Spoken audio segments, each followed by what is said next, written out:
Gente, volviendo al tema, así que charlábamos en el bloque anterior con Eduardo Colena sobre el presidente y los medios, gente, la prensa, obviamente del cual no es la primera vez, gente, que el presidente tiene, sí, encontronazos con la prensa, con, bueno, dichos, obviamente, situaciones que pueden resultar, qué sé yo, si violentas, si es la palabra, verborrágicas, en parte de un funcionario que es el principal, el presidente, bueno, saber que la prensa está para incomodar al poder. Gente, y esto con Eduardo Colena lo charlábamos. Bueno, gente, no hay dudas, ¿sí? Que te decía que el presidente Milei ha tenido encontronazos con la prensa y no específicamente en medios que comulgan con la izquierda, sino con medios libres, ¿no? Te citaba antes con Eduardo Colena, gente, el caso de Morales Solá, a quien el presidente trató de basura. Bueno, gente, que los periodistas dan su opinión, obviamente, en los medios libres. A ver, gente, pero esta vez voy a ponerme del lado del presidente, aunque, y bueno, gente, para los que me conocen saben muy bien, sí, que no la voy con el partidismo. Ha ocurrido una secuencia un tanto conocida de parte de agentes, una red rusa, llamados periodistas, que entongados con el kirchnerismo tranquilamente pueden operar para difundir informaciones falsas en contra del gobierno para desestabilizarlo.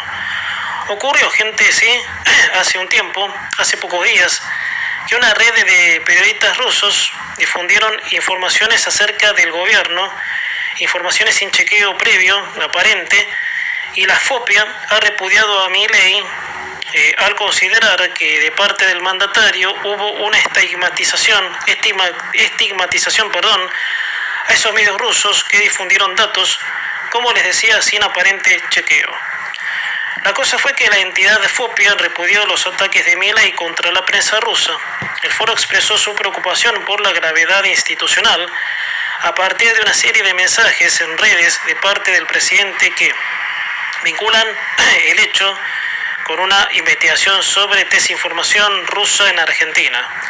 Lo cierto es que el presidente manifiesta de que hay una operación en su contra para desestabilizarlo.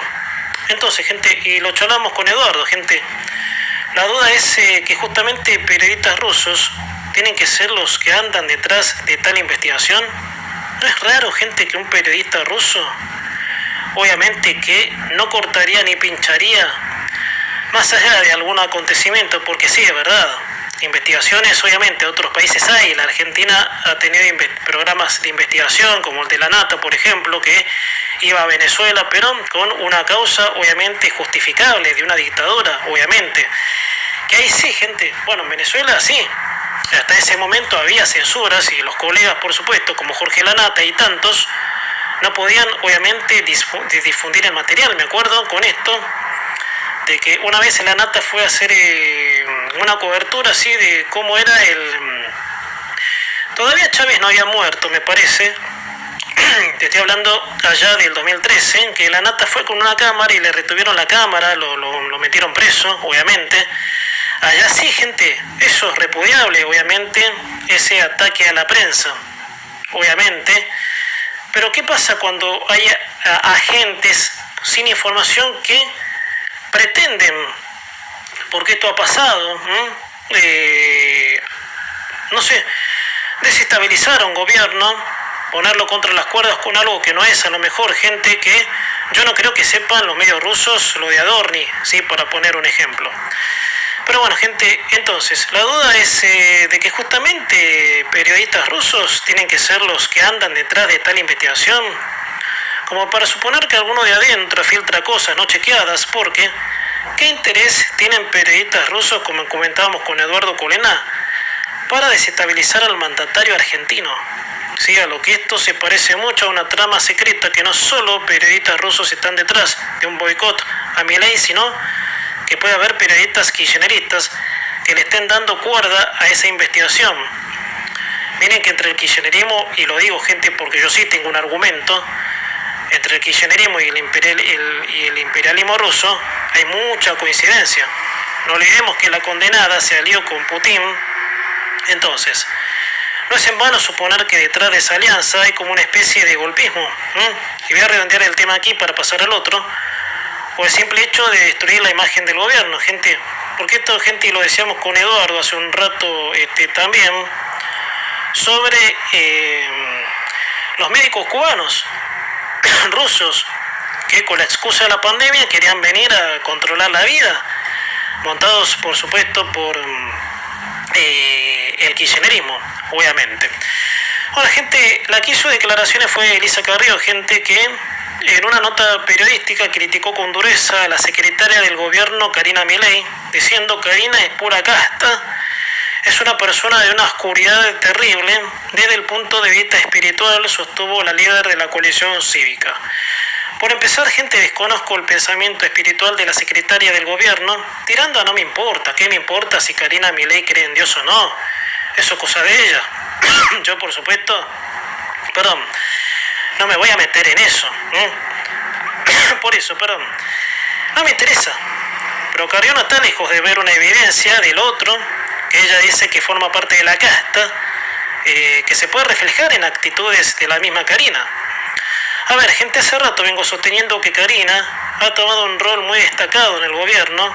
No sé si es justamente el de una secretaria de un gobierno, pero está poco menos que manejando la logística del gobierno. Por ejemplo, ahora hay una interna entre ella y ella está blindando a sus allegados, gente, porque Karina Milei, me agarró un poco de tos, pero bueno, no importa, no es nada. Karina Milei está blindando a los suyos, y esos suyos, por supuesto, es el jefe de gabinete, de quien ella públicamente dijo: pongo las manos en el fuego por Adorni. Y Adorni está quemado hasta las pestañas, con lo último que se descubre, que ahora hay que ver, gente, que determina la justicia. Por eso, gente, hace rato yo particularmente vengo sosteniendo que Karina ha tomado un rol muy destacado en el gobierno.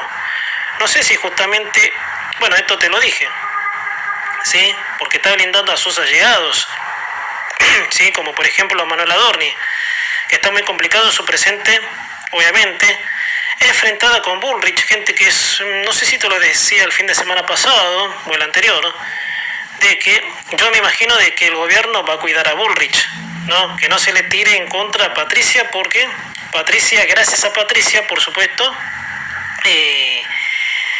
el gobierno obtuvo la fuerza que en su momento necesitaba.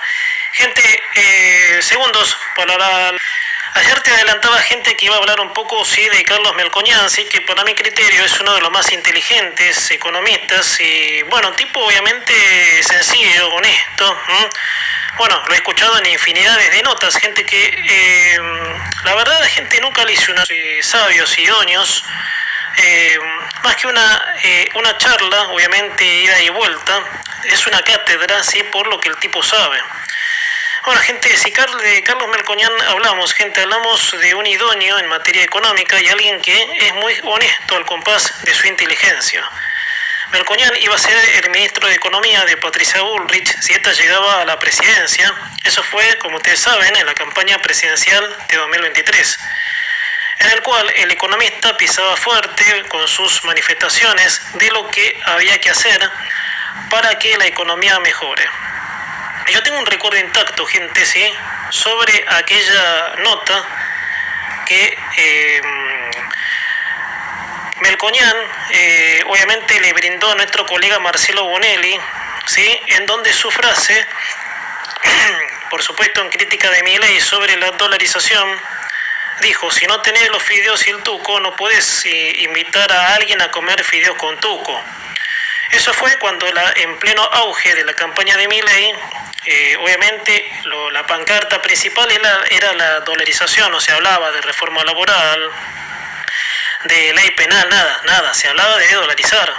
Milei, obviamente, que después, gente, hay un detalle hablando de esto, no me quiero salir del tema, pero Milei se refirió a por qué no se dolarizó, diciendo que la gente no quiere dolarizar. Bueno, sería otro detalle analizar, gente, pero más o menos viene por ahí la cuestión.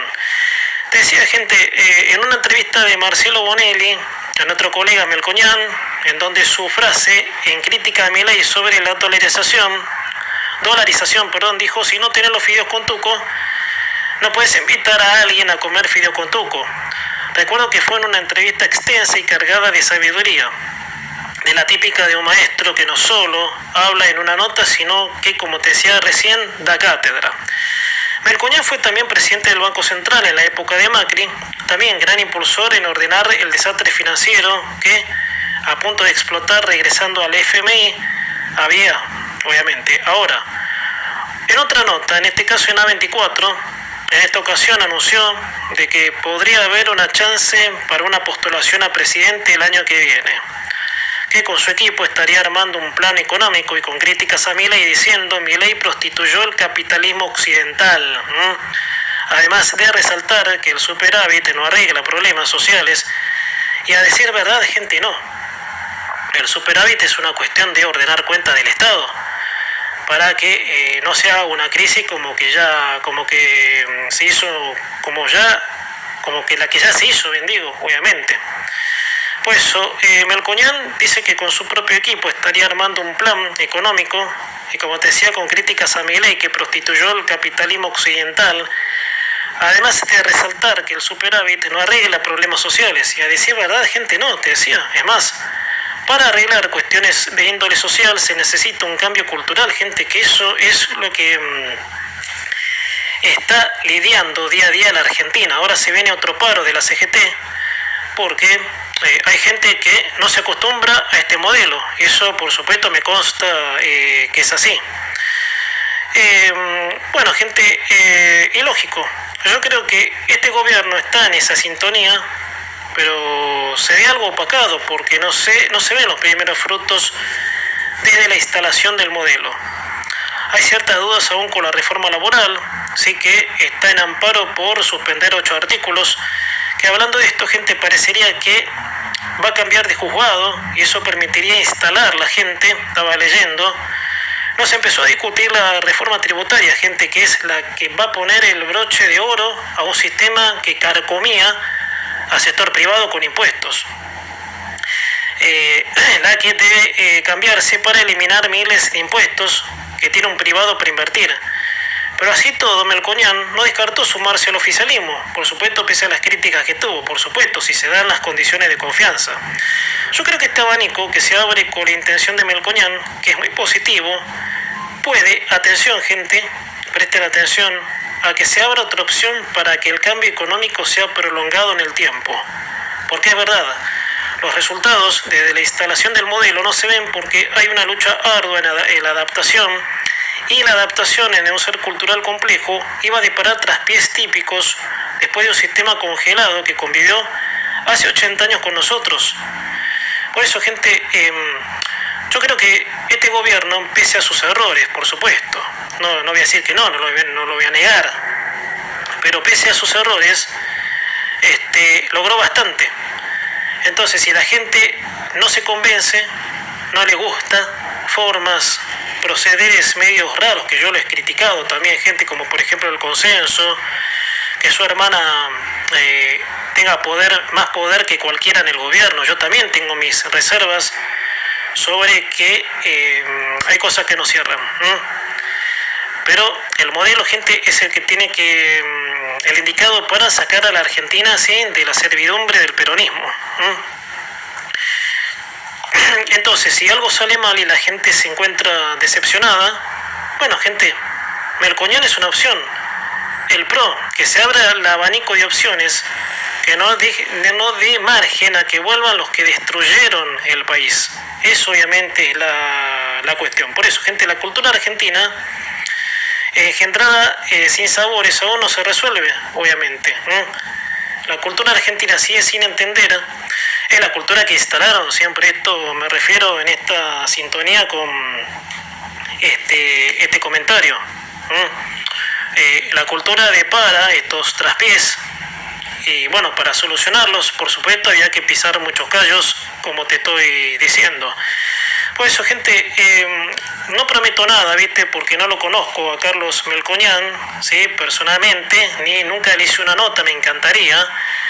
Pero me encantaría charlar con Carlos Melconian para conocer, obviamente, su postura, obviamente, de cosas que, por supuesto, él ha dicho y sigue sosteniendo, porque critica a Milei en lo que lo criticó en su momento con la dolarización, como te comentaba recién.